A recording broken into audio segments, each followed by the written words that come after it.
I want to go over our chat.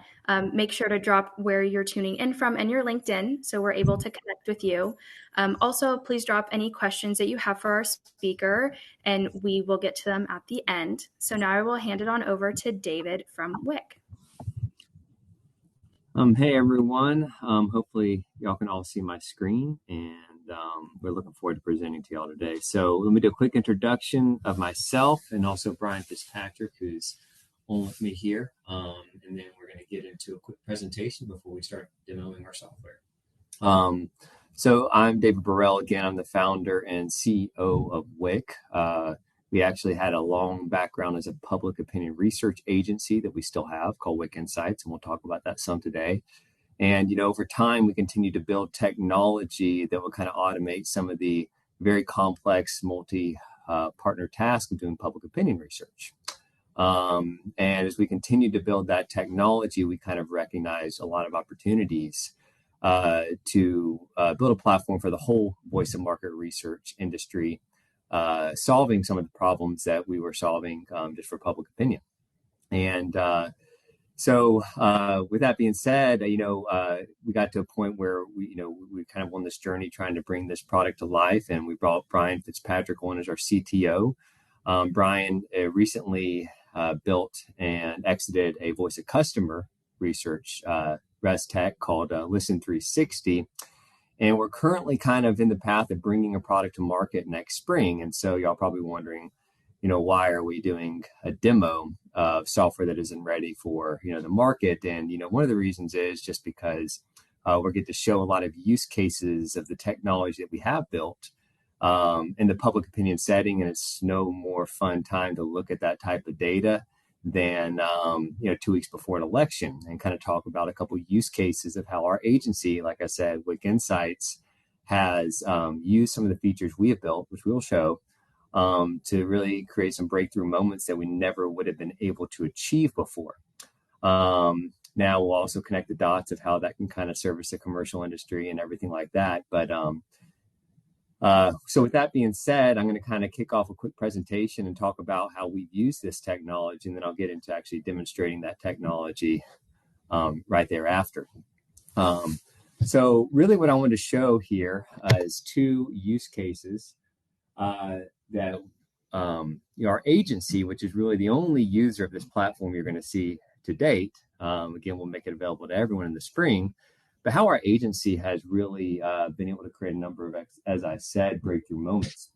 And the first kind of case study we're going to kind of use the software to demonstrate is called the generic ballot roller coaster. And we'll talk about that in a second. And then another is how we kind of found a new variable that's very important to control for in order to get polling accurate. So let me kind of walk through those really quickly, then we'll dive straight into the platform. So, generic ballot roller coaster, we talk about the impact of automatic respondent enrichment, which is what we're really going to demonstrate here, on non-probability survey projects.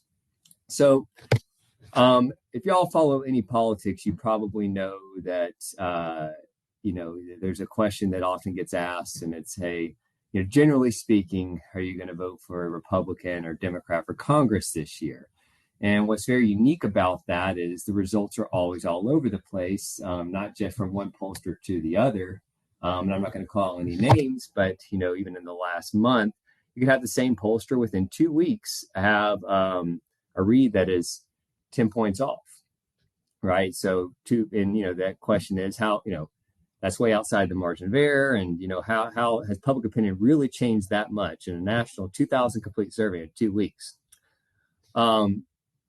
And the answer is actually it isn't. And so what we recognized was that by being able to use our software to automatically enrich our respondent data set of panel research we were doing with data appends from a national database that we built that we're going to show you, we were able to really quickly append information that allowed us to recognize some really interesting things.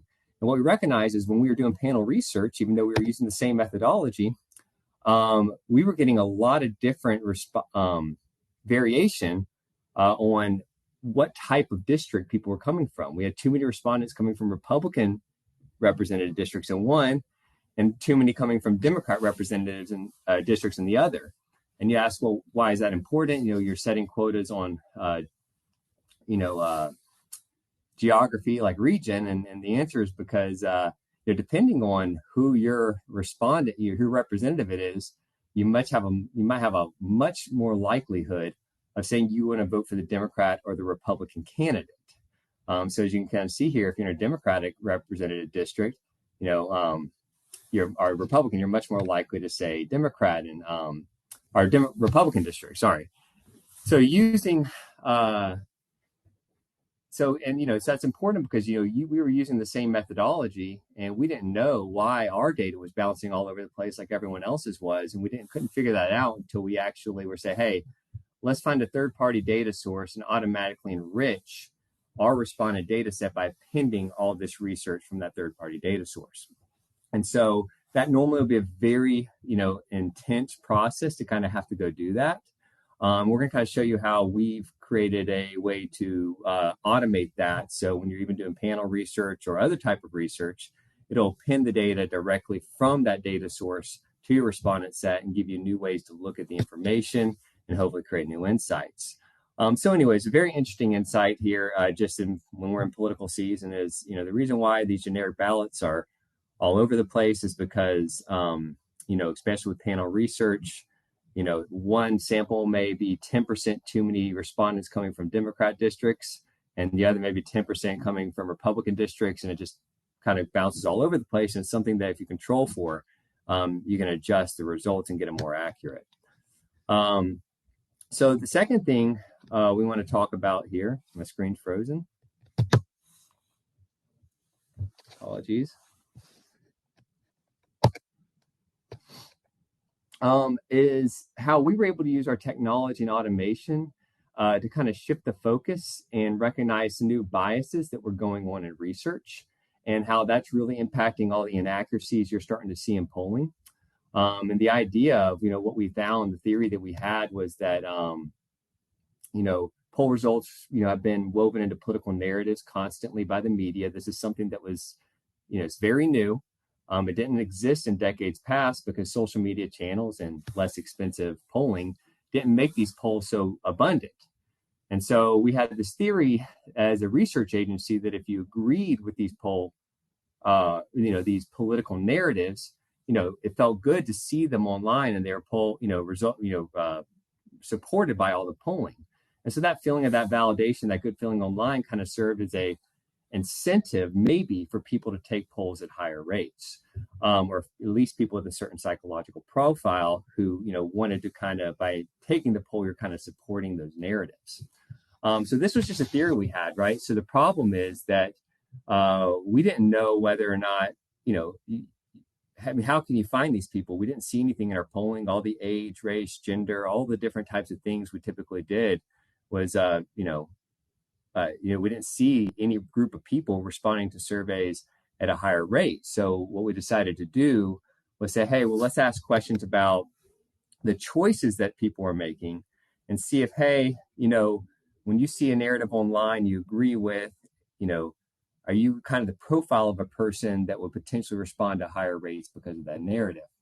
And so we started asking new variables about parental status, education level, urbanicity, job type, what sector you work in, and say, hey, is there any group here that we normally wouldn't even set a soft quota on maybe that is answering polls at way too high of a rate for any reason? And the last one we asked was actually vaccination status. And what we saw, and we'll show you how we were able to do this using our survey software, is how what we saw was actually that people who were vaccinated and boosted, at least with the methodology we were using on probability sampling, were actually answering polls at almost 2 times the rate they should have been. And we would say that this is a major issue that's kind of affecting a lot of different polling. So, those are two scenarios, 2 insights that our research agency was able to use our software to uncover. And the only way we were able to do it is through the automation that we kind of created through the software. So what I'm going to do right now is kind of show you how that automation, that technology we use, and how it kind of allowed us to shift the focus from processing data to kind of creating these insights that ultimately have really helped our methodology as a research agency on doing generic ballot, but also helped us adjust all of our polling that we ultimately get measured against, on election day in a couple of weeks. So I'm going to transition from that to kind of going into the technology and kind of referencing these case studies and these use cases as I walk through the technology.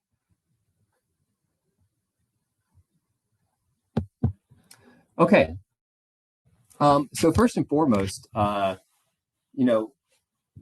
software platform is built on a national database of respondents. Now I know in commercial voice and market research, we really talk a lot about panels, and we'll talk about that. But when you're doing public opinion research, you have very low incidence research you're doing at times. You have very local research you're doing at times. And ultimately, even if you trusted the non-probability research that you get with panels, you would not be able to get enough respondents. And so really, the first technology we actually built as a research agency was a way to get access to those respondents more easily so that we could call them, we could text them, and try to sample them and to collect our data for public opinion research. And this can be very important when we talk about the use cases we just looked at. So the first technology we built outside of doing panel work, and I'll use Michigan as an example, is we said, hey, if we have to do research in Michigan, we really need to figure out how many respondents there are and get a good data set of their phone numbers and their landlines and their cell phones so that we can recruit them to take these surveys. And so we built an interface that sits on top of a national database that we built that, of course, has a bunch of voter information, all the voters, but it has also all these consumer attributes and then custom attributes that we've created. And by using this interface, we're able to target or create a database of potential survey respondents that we want to survey.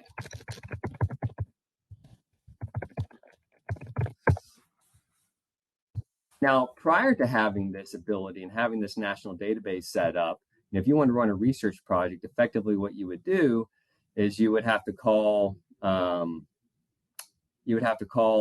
data supplier, and you wait a few days to get a list back. And normally the list was not right, it was not balanced right, it had too many males or females, and you keep doing it over and over again. And so by our ability to create this interface, we're kind of creating a list of people that we think will take surveys and contacting them with their landlines and cell phones. So these queries typically take about a minute to build a list of a few million people. So you'll kind of see that here in a second. So I kind of wanted to start with that because I wanted to kind of create a distinction between something that Wick has built that most people do not have, and that is a national database of potential respondents, but also just of consumers and people who we may want information from that we can append to even panel research, which we'll kind of show you in a second. So as you'll see here, I'm not going to spend too much time going through it, but we've created this list within a minute of over 5 million potential voters in this case, which is what our agency works with. And we have tools that allow us to very quickly create lists and even balance those lists with some very advanced functionality. Has landline, has wireless, so that we can start texting or phone calling these people to recruit them to take surveys. Most of the time we do this in public opinion research, right? But at the same time, when we're doing these low incidence panel projects or even app intercepts projects and we need more respondents, this becomes a very useful tool that within 24 hours, we can get those last 400 respondents that kind of were seemingly impossible as we're using panels.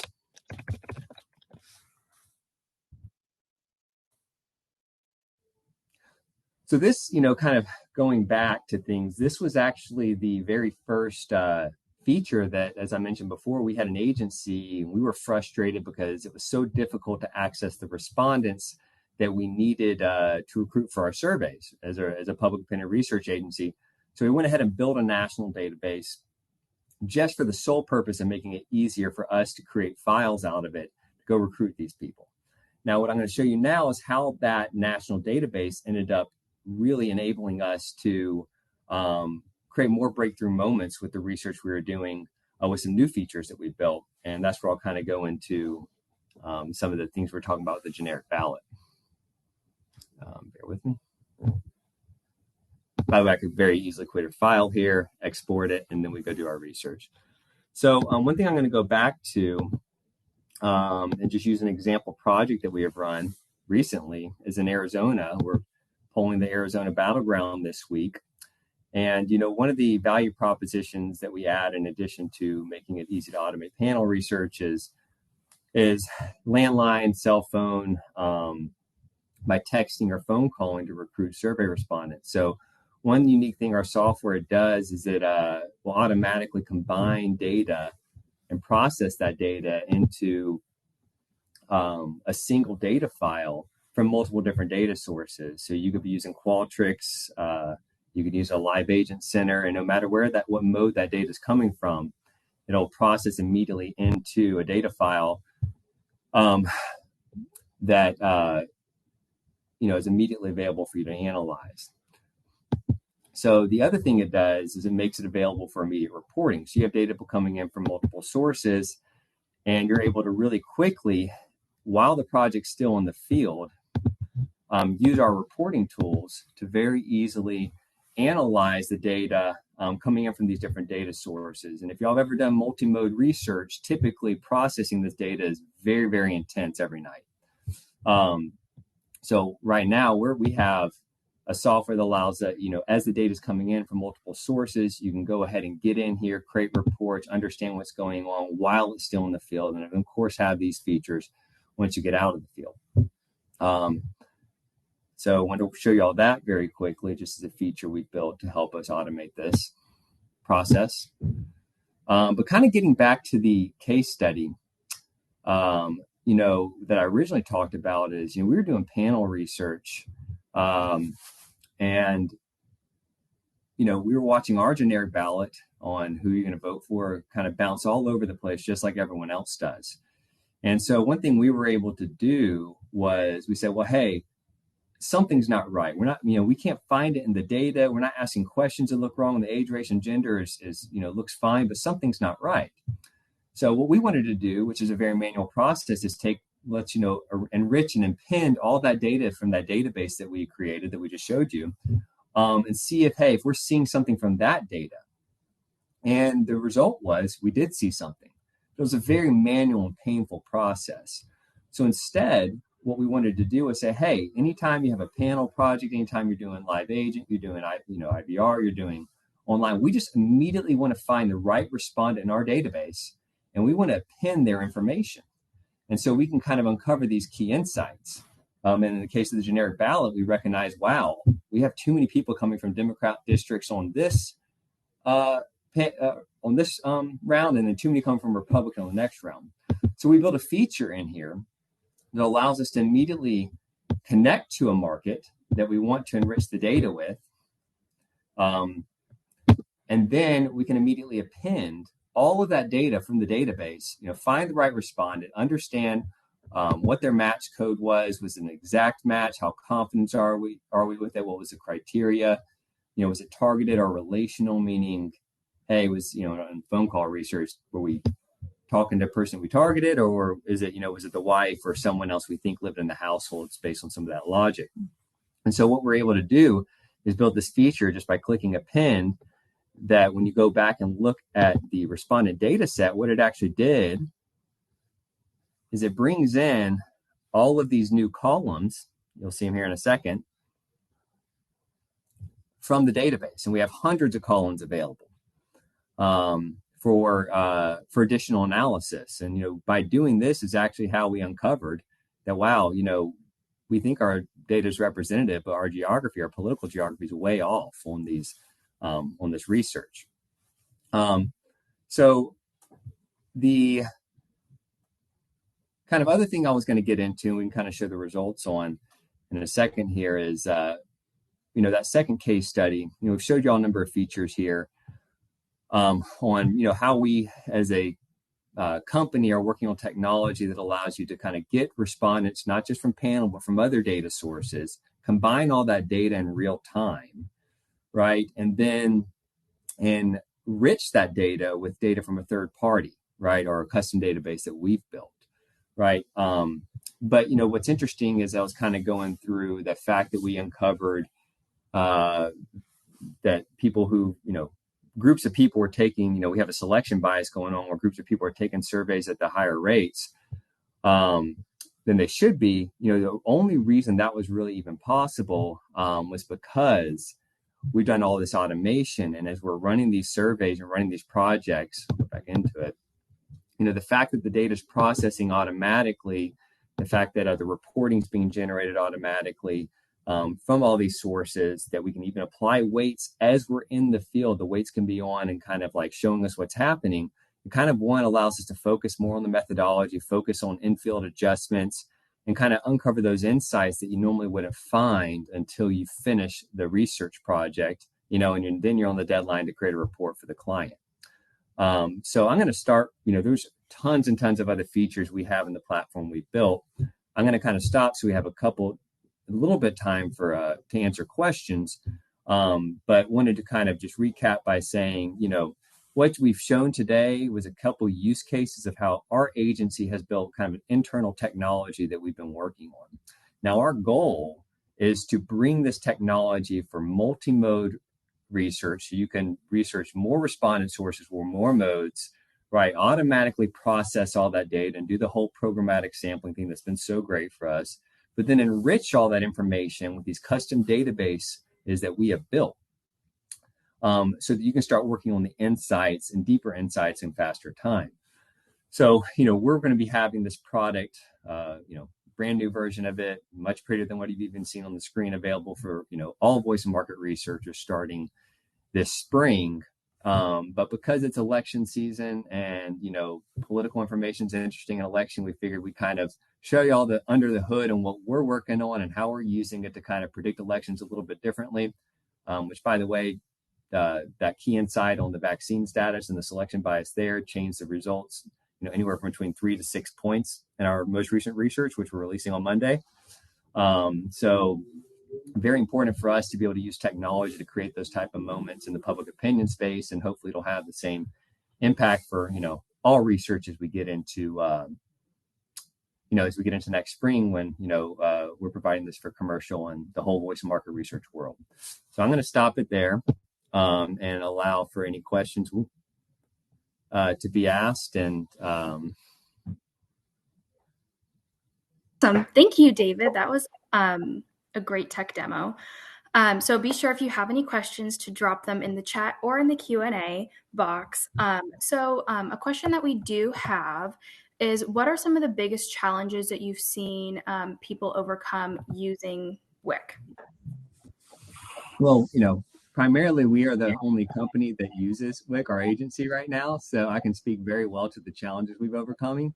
The number one would be data processing from multiple different data sources and multiple different modes of research. That typically takes multiple hours kind of every night to get that single file together that you're reporting on. And then being able to enrich that file by appending from, other data sources or the source that you got the, respondents from. Very manual process. And so I would say that has been definitely our agencies, that's their favorite use of it, to date. Awesome. Thank you. It looks like that is all the questions that we had today. But thank you so much for joining us, and for all of our viewers, thanks for tuning in. If you have any questions or you want to reach out to Wick, you can reach out to David or click that Book With Me button that you see in the description. Thank you.